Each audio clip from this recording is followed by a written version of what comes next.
29 अक्टूबर 2015 को युगांडा में नाइल नदी से लगभग 5 मीटर की दूरी पे रेंजर्स को एक 21 साल की लड़की सोफिया की प्लास्टिक वाटर बॉटल मिलती है और वहां से 5 या 6 मीटर की दूरी पर उनको सोफिया का पर्स मिलता है जो पूरा खाली था। इसके बाद उनको सोफिया का एक पैर का बूट मिलता है, सनग्लासेस मिलता है, आधा फटा हुआ बैंक नोट मिलता है और सबसे ज्यादा हैरानी की बात, वहां के एक पेड़ पर जिसकी ऊंचाई लगभग 5 मीटर की होगी उस पे सोफिया का अंडरवियर टंगा हुआ मिलता है। युगांडा के अथॉरिटीज और सोफिया के फ्रेंड्स उसकी मदर मैरिजी को इन्फॉर्म करते हैं कि आपकी बेटी जंगल में लापता हो गई है। सोफिया की मदर ये सुनते ही वो तुरंत कंपाला से मूर्चिशन नेशनल पार्क के लिए निकल जाती हैं। इस केस में सिर्फ 2 सवाल थे जिसका जवाब सोफिया की मदर को जानना था और युगांडा के अथॉरिटीज को जवाब देना था। पहला कि सोफिया के साथ क्या हुआ था और दूसरा कि सोफिया कहाँ है, क्या उसे युगांडा की अथॉरिटीज ढूंढ पाएंगी।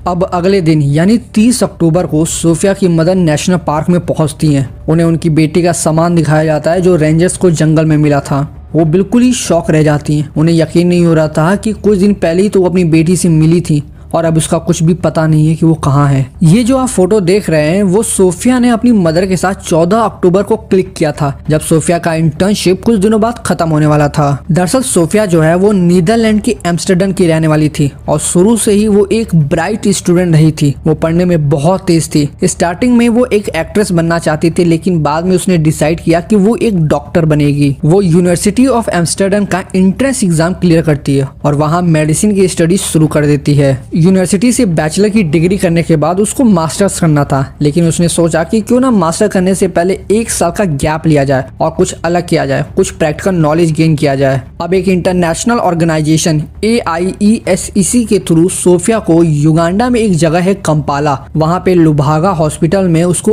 8 वीक्स की इंटर्नशिप मिल जाती है। अब जरा वापस उस दिन पे आते हैं जब सोफिया गायब हुई थी और इस पॉइंट को बहुत ध्यान से सुनिएगा क्योंकि इसको सुनने के बाद आपको खुद ये समझ में आ जाएगा कि नहीं, कुछ तो यहाँ पे गड़बड़ है, कुछ तो है जो छुपाया जा रहा था। 28 अक्टूबर की शाम को लगभग 6:30 बजे सोफिया को लास्ट टाइम देखा गया था और कुछ देर बाद जब उसके दोस्तों को पता चलता है कि सोफिया नहीं दिख रही है तो वो एक छोटा सा ग्रुप बनाते हैं और उसको ढूंढने के लिए निकल जाते हैं। लेकिन क्योंकि ये एक जंगल था और अंधेरा भी बहुत हो चुका था इसलिए वो सब रात को लगभग 8 बजे वापस आ जाते हैं। अगले दिन यानी 29 अक्टूबर को सुबह 9 बजे कुछ रेंजर्स और सोल्जर्स सोफिया को ढूंढने निकलते हैं। उन्हें नाइल रिवर से लगभग 5 मीटर की दूरी पर सोफिया का वाटर बॉटल मिलता है और इसके अलावा उनको वहाँ पे कुछ भी नहीं मिलता है। और अगले दिन यानी 30 अक्टूबर को सुबह 11 बजे जब वो लोग वापस सोफिया को ढूंढने निकलते हैं तो उन्हें पिछले दिन जहाँ पे सोफिया का वाटर बॉटल मिला था उससे 5 या 6 मीटर की दूरी पर उनको सोफिया का पर्स मिलता है जो बिल्कुल खाली था। इसके अलावा एक पैर का बूट, सनग्लासेस, फटे हुए कपड़े के टुकड़े और उसका अंडरवियर पेड़ पर टंगा हुआ मिलता है। अब जरा सोच के देखो कि ये कितनी हैरानी की बात है कि पिछले दिन रेंजर्स को सिर्फ वाटर बॉटल मिली थी और उसके अगले दिन सिर्फ 5 मीटर की दूरी पर ही उनको सोफिया का और भी सामान मिल जाता है। और यही चीजें सोफिया की मदर और बाकी लोगों को भी बहुत अजीब लगी कि ये कैसे हो सकता है। जो भी रेंजर्स वहाँ पे सर्च करने गए थे वो ट्रेंड रेस्क्यू वर्कर्स थे तो उन्हें तो इजिली पहले दिन ही सोफिया की सारी चीजें मिल जानी चाहिए थी। सोफिया की मदर ने पुलिस से ये सवाल भी किया कि उन्हें उसी दिन सोफिया की सारी चीजें क्यों नहीं मिली। इस पे पुलिस का कहना था कि जिस रात सोफिया गायब हुई थी उस रात बहुत बारिश हो रही थी इसलिए नदी का वाटर लेवल राइज हो गया था जिसकी वजह से कुछ एरिया पानी में चला गया था और इसीलिए उनको सोफिया की चीजें नहीं दिखी थी। पुलिस का ये एक्सप्लेनेशन कोई सेंस नहीं बना रहा था क्योंकि जिस दिन वाटर बॉटल मिली थी उस दिन फोटोज भी क्लिक की गई थी वहाँ की लेकिन वहाँ पे कहीं भी पानी नहीं दिखा। और वैसे भी एक ही रात में वाटर लेवल इतना कैसे राइज हो सकता है कि कुछ part of area under water चला गया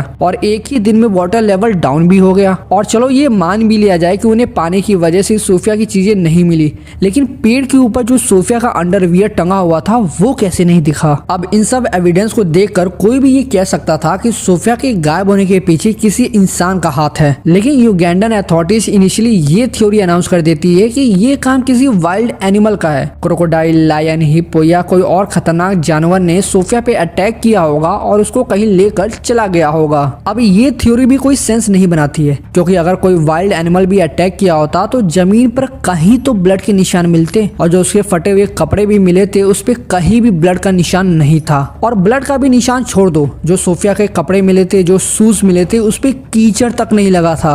Pointing to an attack by a wild animal. In that case, you would find blood traces, you would find signs of a struggle. Sophia की मदर का यह भी कहना था कि सोफिया के जो कुछ फटे हुए कपड़े मिले थे वो बिल्कुल फोल्ड था। भला ऐसा कौन सा जानवर है जो कपड़ों को फोल्ड करता है? और जो उसका अंडरवियर पेड़ के ऊपर मिला था उसको किस तरीके से जस्टिफाई किया जा सकता है? सोफिया की मदर बिल्कुल श्योर थी कि ये किसी इंसान का काम है, उसी ने ये सारी चीजें ऐसे सेटअप की हैं। अब युगांडियन पुलिस सोफिया के बारे में और पता लगाने लग जाती है कि जब से वो युगांडा आई है वो कहाँ कहाँ स्टे की है, कौन कौन से लोगों के साथ रही है और इस नेशनल पार्क में वो किसके साथ आई थी। पुलिस लुबागा हॉस्पिटल में लोगों से पूछताछ करती है कि क्या सोफिया की किसी से दुश्मनी थी या कभी पहले उसकी किसी से लड़ाई हुई हो, लेकिन हॉस्पिटल के स्टाफ बताते हैं कि सोफिया की पर्सनैलिटी बहुत अलग थी। वो हमेशा एनर्जेटिक रहती थी, दूसरों की मदद करने के लिए हमेशा रेडी रहती थी और कुछ ही टाइम में वो सबकी फेवरेट भी बन गई थी। हॉस्पिटल की एक मिडवाइफ क्रिश्चियन मोरू का कहना था कि वो एक brilliant and hard working student थी। वो चीजों को बहुत जल्दी लर्न कर लेती थी, वो हॉस्पिटल हमेशा टाइम पे आती थी, वो हमेशा चीयरफुल रहती थी। हॉस्पिटल स्टाफ के स्टेटमेंट से ये कंफर्म हो जाता है कि सोफिया बहुत ही पैशनेट और ब्रिलियंट लड़की थी। उसकी किसी भी स्टाफ से कोई भी लड़ाई नहीं थी। सोफिया की मदर बताती हैं कि जब से सोफिया युगांडा गई है वो हमेशा उनको हर चीज की अपडेट देती थी कि उसकी लाइफ वहाँ पे कैसी जा रही है। 1 सितंबर 2015 को सोफिया ने अपनी मदर को बताया कि पहले ही दिन मैंने कई लोकल बच्चों को दोस्त बनाया। वो मुझको मिजुंगू कह के बुलाते हैं क्योंकि मैं एक वाइट गर्ल हूँ और उन्होंने मुझको एक निक नेम भी दिया है, नजी गॉब, जिसका मतलब होता है मॉर्निंग सनशाइन। सोफिया वहाँ पे बहुत खुश थी। वो वहाँ की लोकल लैंग्वेज भी सीखती है, वहाँ के लोगों के साथ डांस करती थी, मूवीज देखती थी, गाने गाती थी, पार्टीज करती थी। उसका एक भी ऐसा मैसेज नहीं था जिसको देखकर ये लग सके कि सोफिया को कोई प्रॉब्लम था। सोफिया की इंटर्नशिप खत्म होने वाली थी, इसीलिए उसकी मदर उससे मिलने नीदरलैंड से कंपाला आती है और 14 अक्टूबर को इस मोमेंट की फोटो सोफिया कैप्चर भी करती है। 22 अक्टूबर 2015 को लबागा हॉस्पिटल में सोफिया के इंटर्नशिप का आखिरी दिन था। वो अपने मेडिकल गॉगल्स, व्हाइट कोट वहाँ के स्टाफ को दे देती है। जाते वक्त उसने लेटर भी लिखा था,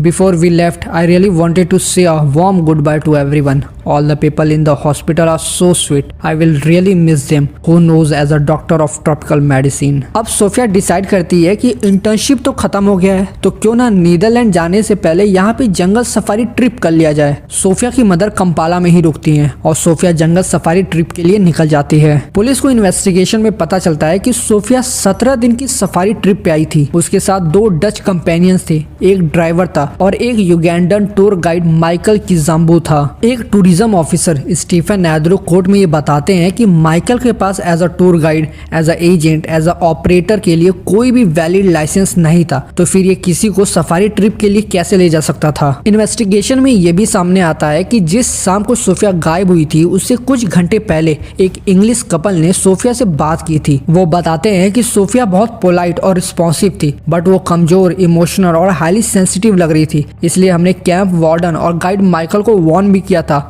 और उनको एडवाइस भी दी थी कि सोफिया को मॉनिटर किया जाए और उसको सफारी ट्रिप कंटिन्यू कराने से पहले एक बार सोच लिया जाए। लेकिन किसी ने इस वार्निंग पे ध्यान नहीं दिया और सिर्फ ये पहली वार्निंग नहीं थी, इससे पहले भी कई लोगों ने स्टेटमेंट भी दिया कि सोफिया का बिहेवियर कई बार चेंज हो जाता था। वो बिल्कुल अलग तरीके से बिहेव करने लगती थी और सोफिया का ये बिहेवियर नॉर्मल नहीं था, क्योंकि उसकी मदर ने स्टेटमेंट में बताया था कि सोफिया को बाइपोलर डिसऑर्डर था, यानी कभी वो बहुत ज्यादा एक्साइटेड हो जाती थी तो अगले पल वो डिप्रेस्ड हो जाती थी। लेकिन सोफिया की मदर और डॉक्टर्स ने यह भी बताया कि सोफिया शुरू से ही हाई फेज में रहती थी, यानी वो एक्साइटेड, कॉन्फिडेंट, चीयरफुल रहती थी। पूरे इंटर्नशिप के पीरियड में उसको कभी भी डिप्रेस या सैड नहीं देखा गया था। अब 28 अक्टूबर को शाम के लगभग 6:30 बजे सोफिया अपने दोस्तों को बताती है कि वो वॉशरूम के लिए जा रही है और उस पार्क का एक वर्कर भी ये स्टेटमेंट दिया कि उसने 6:30 बजे सोफिया को कैंपस लैट्रिन हट के पास देखा था। वो अपने हाथ में एक वाटर बॉटल पकड़ी हुई थी और वो नदी की तरफ देख रही थी और ये लास्ट टाइम था जब सोफिया को किसी ने देखा था।